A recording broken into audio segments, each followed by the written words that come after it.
యెహోవా ఇచ్చెను, యెహోవా తీసుకొని పోయెను, దేవుని నామమునకు స్తుతి కలుగును గాక.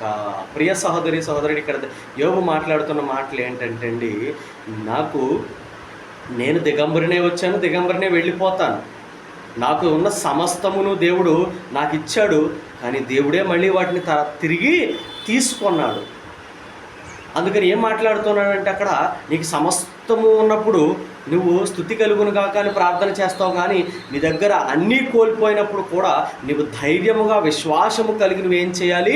ప్రార్థన చేయాలి. విశ్వాసము కలిగి నువ్వు దేవునికి మహిమ కలుగును గాక, యెహోవా నామమునకు స్తుతి కలుగును గాక అని తెలియచేయాలి. ఇంకా ఏం మాట్లాడుతున్నాడో చూడండి. అక్కడ యెహోవా నామమునకు స్తుతి కలుగును గాక. ఈ సంగతులలో ఏ విషయమందైనను యోబు ఏ పాపము చేయలేదు, దేవుడు అన్యాయము చేసినని చెప్పలేదు. ఈ వాక్యమును జాగ్రత్తగా వినాలి ప్రియ సహోదరి సహోదరుడా. ఈ